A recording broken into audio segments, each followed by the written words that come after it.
sea captain's wife, and her husband is Nathaniel. And their little girl is Carrie. And they're on the ship, which is a 200-foot, 3-masted ship. And they're going to go around Cape Horn, which is the tip of South America, and it is the most dreaded spot for sailors and ships. And they were going through a place called the Drake Passage, which was a shortcut. And I'm going to read what happened at that time. Azuba tucked blankets tight around the little girl, took her own shawl from a hook.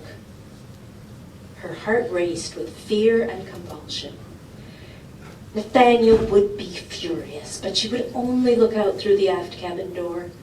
She had to see a Cape Horn snorter with her own eyes. She had to be able to describe it to William and Benjamin. At the top of the companionway, she leaned against the door but could not push it open. She forced a crack, slipped through, and crouched in the lee of the deck house.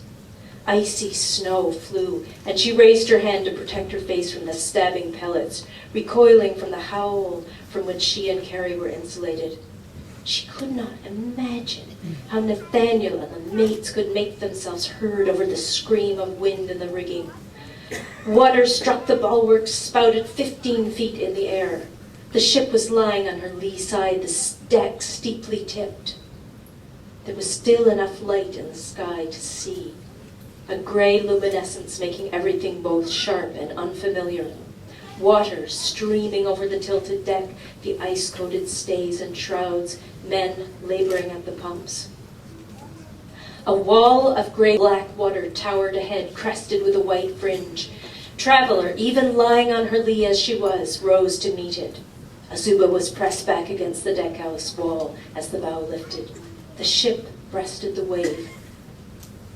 From the swirls of mist and spray came another ship. It was heading directly towards them, flying before the wind, so close that Azuba could see the men on her decks waving their arms, mouths opened, in horrified, soundless roars. She had no memory of tumbling back down the companionway, only found herself on her knees in the cabin, her heart so swollen with fear that it pained her, wet, pulling clothes from drawers, trying to think what they would need in the lifeboat, while Carrie sat bolt upright in bed. "Mama, what is it? What's happening?" Any minute I'll hear his voice commanding us. Leggings, extra socks, woolen undervest. My mother, Carrie, when she dressed me from sledding, she would put 2 pairs of mittens on my hands like this. She would be sure that my nose was covered. Why are you dressing me, Mama? We may have to... Then she realized that Nathaniel had not called, and that the ships would have collided long ago, and that she could still hear the clanking of the bilge pumps. She slumped back against the wall. She looked out the porthole, saw the gray mist, the black waves. Her fingertips tingled, and the world returned. Hunger, crackers, hope. And she felt a flood of relief and the certainty that this terror would end. That one day she would look back at it and see only a picture, small and insignificant as a rain-wrinkled postage stamp, of herself and Carrie, a messy cabin, a storm somewhere in the Drake Passage. Carrie stood staring at her, mittens on her hands. "I'm hungry," she said. "Why are you putting mittens on me, Mama?" "Oh, Carrie, I think I went a little crazy.